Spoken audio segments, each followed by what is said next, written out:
लेकिन आज इस वर्तमान समय में वो कोमलता पता नहीं चलती। अब वो कोमलता रह नहीं गई है, वो कठोरता हृदय में आ गई है। हृदय पत्थर सा हो गया है।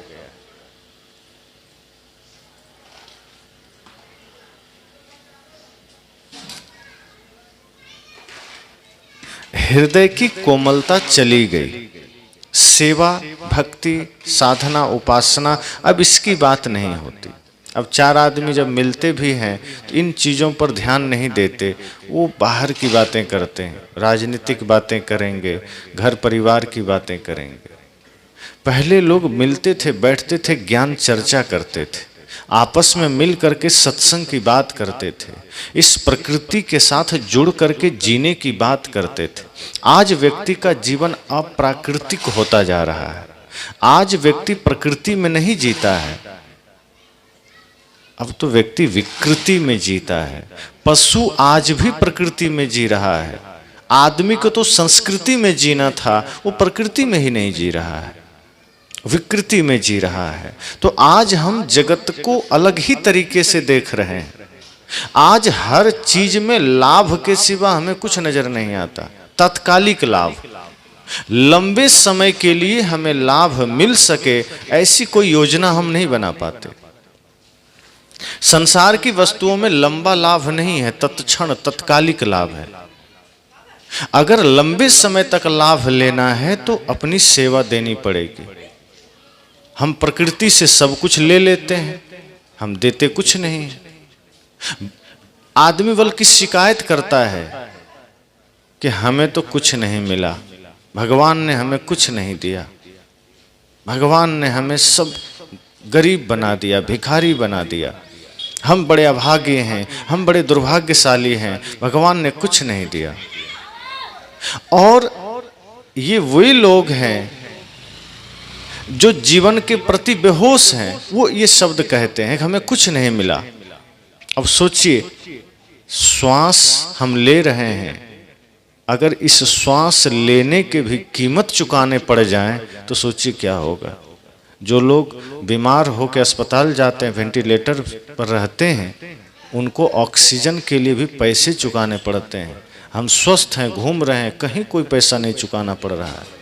सड़क पर चलने का पैसा लगने लगे, पानी आज बाजार में बिक रहा है, लेकिन फिर भी जहाँ हम हैं हमें उपलब्ध हो जाता है। ये नदियाँ, ये झील, ये झरने, ये चांद, ये सितारे, ये सूर्य, ये हवा, ये प्रकाश, सब हमें फ्री में मिला है। फिर भी आदमी शिकायत कर रहा है कि हमें तो कुछ मिला ही नहीं। आदमी सोचता है कि भोजन भी बना बना आ जाए, रास्ता भी चलना ना पड़े, कोई गोद में उठा के पहुंचा दे, जूता भी ना पहनना पड़े, कोई पहना दे, भोजन चबाना भी ना पड़े, कोई पचा भी दे। इतना निकम्मा इंसान हो गया। और ये सब हुआ है भगवान के कारण। किसी ने समझा दिया कि धरती पर भगवान है, अब वो भगवान के कर्म को नहीं देखता है, भगवान के आदर्श को नहीं देखता है। वो सोचता है बस पूजा करेंगे भगवान खुश हो जाएंगे। अब ये तो ऐसा ही है जैसे कोई पिता है और उसके दो पुत्र हैं। एक पुत्र पिता की आज्ञा मानता है और एक है बहुत लंपट, लेकिन वो रोज पिता के फोटो पर अगरबत्ती घुमाता है। अब पिता किससे खुश होंगे? लंपट से। अगरबत्ती तो घुमा रहा है, वो बेलपत्र भी चढ़ा रहा है, लेकिन पिता की आज्ञा का पालन नहीं कर रहा है, पिता की इज्जत का मान नहीं रख रहा है, पिता की मर्यादा का ख्याल नहीं रख रहा है, पिता के बताए रास्ते पर चल नहीं रहा है। अगरबत्ती और फूल जरूर भेंट कर रहा है। पिता निश्चय ही उससे खुश होंगे जो आज्ञाकारी है। लेकिन आदमी आज वही भगवान के साथ कर रहा है। वो सोचता है भगवान को हम अगरबत्ती घुमा देंगे तो खुश हो जाएंगे। वो जैसे खुद लालची है, भगवान को भी लालची समझता है कि घूस से खुश हो जाएंगे, हमारे पॉलिश लगाने से भगवान खुश हो जाएंगे। आप देखिए, जब चोर चोरी करने कहीं जाता है तो चोरी करने से पहले मंदिर जाता है, 1 किलो 2 किलो लड्डू चढ़ाता है, भगवान से कहता है प्रभु 1 किलो लड्डू चढ़ा रहे हैं, कृपा करना आज हमको बढ़िया माल मिल जाए किसी घर में। अब उसको ये लग रहा है कि हम भगवान को लड्डू चढ़ा दिए तो भगवान हम पर कृपा करेंगे। शर्म भी नहीं आती कि हम चोरी करने जा रहे हैं और भगवान हमको चोरी में सहायता करेंगे। अब जिस घर में चोरी करने जा रहा है उस घर का आदमी भी मंदिर जाता है, वो भी जाके लड्डू चढ़ा के आता है, प्रभु कृपा करना हमारे घर में कभी डाका ना पड़े। अब लड्डू वो भी चढ़ाया है, चोर भी चढ़ाया है, भगवान तो संकट में आ गए कि अब सुने किसकी। दोनों लड्डू चढ़ाया है, फिर चेक करते हैं लड्डू घी में किसका बना है। अब चोर ने अगर घी वाला लड्डू चढ़ा दिया तो भगवान उसकी कृपा दे देते हैं उसको, चलो तुम चोरी कर लो। तो आदमी चोर भी भगवान को अपने अनुसार समझ लेता है कि जैसे हम घूस से काम कर लेते हैं तो भगवान हम पर वैसी ही कृपा कर देंगे। हम चोरी भी करेंगे तो हमारे सहायक बन जाएंगे, हम हिंसा भी करेंगे तो भगवान सहायक बन जाएंगे, हम पाप भी करेंगे तो भगवान सहायक बन जाएंगे। भगवान हमारे पाप कर्मों के सहायक नहीं हैं, वो नाशक हैं, विनाशक हैं, पाप विनाशक हैं। अगर हम इस भाव से चल रहे हैं, इस भाव से आगे बढ़ रहे हैं, तो इसका मतलब है कि हम बेहोश हैं, हम जिंदगी के प्रति सजग नहीं हैं, जागृत नहीं हैं। हम सिर्फ जगत को लाभ की दृष्टि से देखते हैं, भगवान को लाभ की दृष्टि से देखते हैं, मंदिर को लाभ की दृष्टि से देखते हैं। लोग मंदिर जाते हैं, प्रार्थना करते हैं, वो प्रार्थना प्राणों से थोड़े करते हैं, वो प्रार्थना सिर्फ शब्दों से होती है, ओम जय जगदीश हरे, और माइंड में चलते रहता है घर में धन लक्ष्मी बढ़े, इससे ज्यादा कुछ नहीं सोचता। वो भगवान के लिए जाता ही नहीं है, वो भगवान के प्रति भाव ही नहीं होता। साहब ने कहा है ना, दुख में सुमिरन सब करे, सुख में करे न कोई। जो सुख में सुमिरन करे तो दुख काहे को हो। जब आदमी के जीवन में दुख या विपत्ति आती है तो गुरु भगवान मंदिर की याद आती है। और जब तक सुख का जीवन है, समृद्धि का जीवन है, चारों ओर सब कुछ ठीक ठाक है, तो भगवान का स्मरण भी नहीं करता। और करता भी है तो खुद से नहीं करता, नौकर से करवाता है कि जाओ मंदिर में पूजा कर लेना हमारी तरफ से। इतना घमंड में आदमी चलता है, अपने से नहीं करता। संसार का सारा काम खुद करता है, पर पूजा पाठ की भी बात आती है तो नौकर से करवाता है। तो जीवन के प्रति हम इतने बेहोश हैं, इतनी मूर्छा में हैं कि हम हर चीज को हम लाभ की दृष्टि से करते हैं, जागृत होकर नहीं करते हैं। न ध्यान हम उस भाव से करते हैं, न पूजा करते हैं, न मंदिर उस भाव से जाते हैं। और इन कारणों से जीवन में कभी कोई जागृति नहीं आती, हम जागते नहीं हैं। माता रानी का जागरण खूब चलता है, लेकिन हमारा जीवन जाग नहीं पाता, हम खुद ही नहीं जाग पाते। हम सोए होते हैं और जागरण बाहर करते हैं। बाहर का जागरण किसी काम का नहीं है, वो तो और दूसरों की नींद खराब करने वाला है। और अपना जो मोह नींद में सोए हैं, जब ये ज्ञान से हम जागृत हो जाएं, असली जागरण है। इसलिए मैंने कहा कि ये जो जीवन है, सबको एक अवसर मिला है, लेकिन बहुत कम लोग हैं जो सत्संग को जीवन में अवसर के रूप में लेते हैं कि जीवन थोड़ा है, ये सत्संग, ये ज्ञान, ये संत, भगवान, ये आदर्श हमें जीवन में जोड़ना है। हम महापुरुषों के आदर्शों को अपना आदर्श नहीं बनाते। हम सोचते हैं अगरबत्तियाँ घुमाएंगे काम हो जाएगा, हम सोचते हैं जल चढ़ा देंगे काम हो जाएगा। 1 महीना बोले बम, 11 महीना तोले कम, ये वाला भाव आदमी का रहता है कि सावन के 1 महीना हम बोलबम अगर चले गए भगवान शिव की नगरी, 11 महीना कितना भी पाप करेंगे सब ठीक ठाक है, कोई बात नहीं। पहले कहावत सुनते थे ना, राम नाम लड्डू गोपाल नाम घी, हरि नाम मिश्री घोल घोल पी।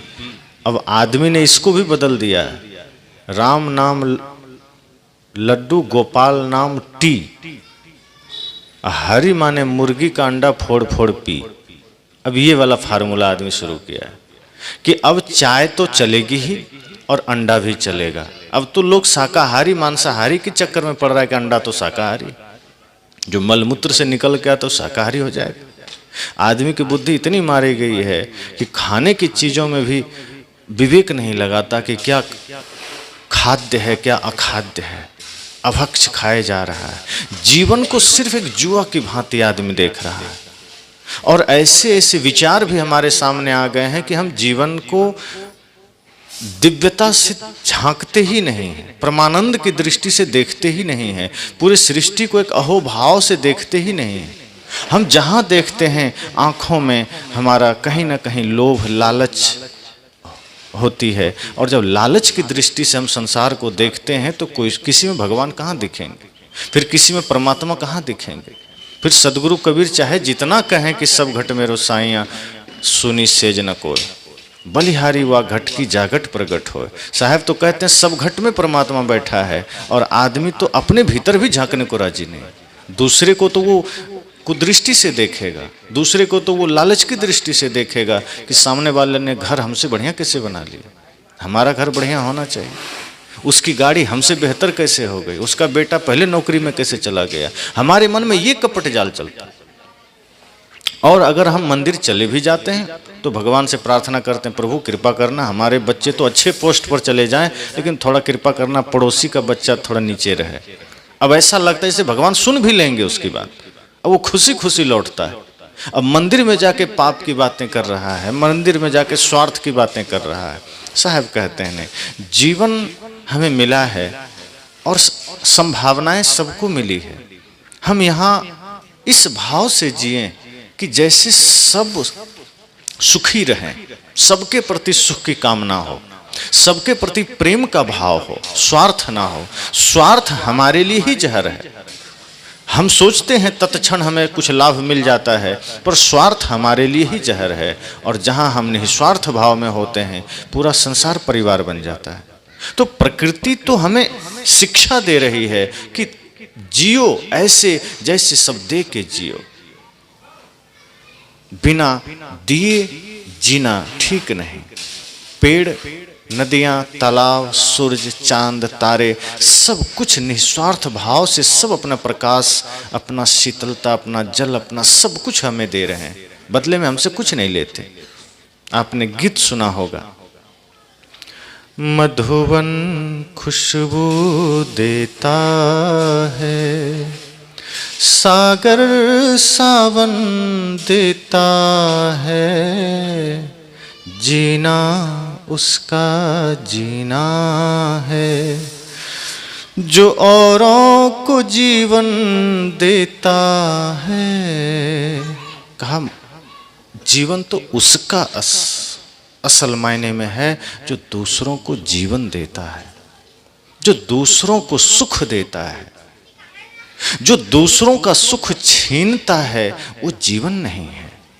जो दूसरों को शांति प्रदान करता है, जो दूसरों का सहायक बनता है, जो देना जानता है, असली जीवन वही है।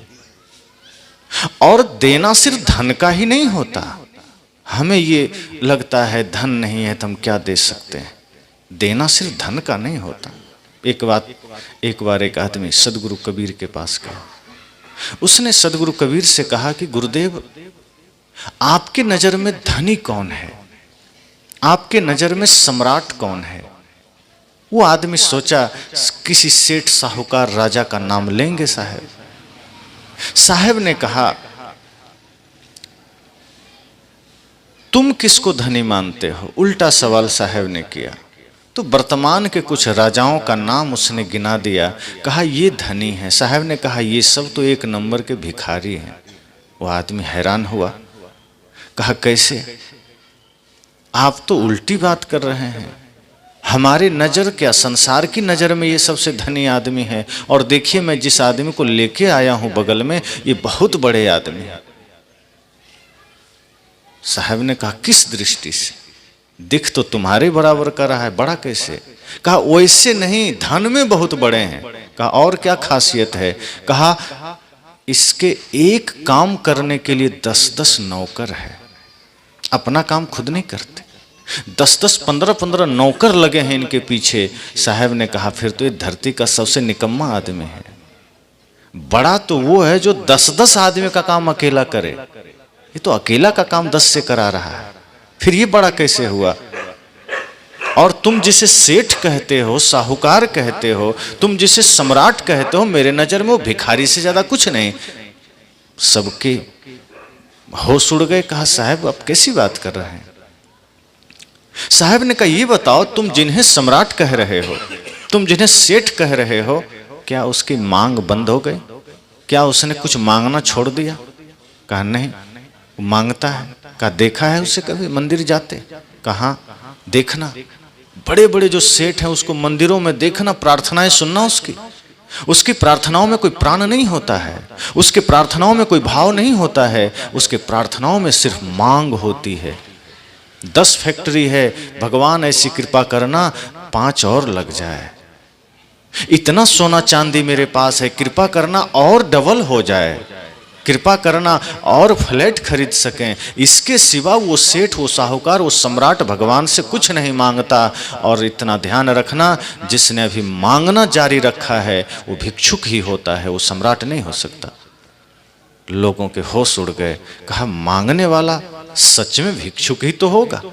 और साहब ने कहा और ध्यान दो, जिसे तुम सम्राट कहते हो उससे बड़ा भिखारी इस धरती पर कोई नहीं है, और जिसे दुनिया भिखारी कहती है वो तो साधारण है, वो तो मंदिर के बाहर बैठकर बेचारा मांग रहा है कि थोड़ा पेट के लिए दे दो, थोड़ा सा दे दो। तुम उसे एक मुट्ठी भी नहीं देते ठीक से, 2-4 रुपए भी नहीं देते, वो तो थोड़ा सा मांग रहा है, लेकिन फिर भी उसे दुनिया ने भिखारी कहा। और जो अंदर जाके करोड़ों मांग रहा है तुम उसे सेठ कहते हो। जो बाहर भिक्षुक बैठा है, जो बाहर तुमसे मांग रहा है, वो सिर्फ पेट भरने के लिए मांग रहा है, और जिसे तुम सेठ कहते हो वो अंदर जाके पेटी भरने के लिए मांग रहा है। तो दोनों में बड़ा भिखारी कौन हुआ? लोगों ने कहा बात तो सही है, ये जितने सेठ साहूकार हैं तो भिखारी हैं। तब साहब ने कहा फिर बताओ, तुमने उसे धनी कैसे कहा? वो धनी नहीं है, वो बड़े गरीब लोग हैं। तो लोगों ने कहा फिर आपके नजर में सम्राट कौन है, आप ही बताइए। तब साहब ने कहा चाह गई चिंता मिटी, मनुआ बेपरवाह, जिनको कुछ नहीं चाहिए वो ही शाहंशाह। साहब ने कहा जिसकी चाह मिट गई, जो निश्चिंत हो गया, चिंता जिसकी मिट गई और जिसको कुछ भी नहीं चाहिए, मेरी नजर में वही सम्राट है। जिसने बल्कि देना जान लिया है, जो देना सीख गया है, जिसका नाम देने वालों की लिस्ट में आ गया है, वाकई वही सम्राट है। तब उस आदमी ने कहा गुरुदेव फिर तो हम सम्राट नहीं बन सकते। कहा क्यों? कहा हमारे पास तो उतना धन ही नहीं कि हम दे सकें। साहब ने कहा कि तुम फिर गलत समझ रहे हो, धन का देना ही कोई सम्राट होने का कारण थोड़े है, धन को देकर ही कोई सम्राट थोड़े बनता है। अगर तुम ये सोचते हो कि धन का दान करके ही हम सम्राट बनेंगे, फिर तो तुम्हारी दृष्टि बाहर की हो गई, अंदर कहाँ प्रवेश किए तुम। कहा फिर? कहा धन नहीं दे सकते नहीं है कोई बात नहीं, तुम लोगों को प्रेम तो दे सकते हो, तुम लोगों को ईमानदारी तो दे सकते हो, मीठे वचन तो दे सकते हो।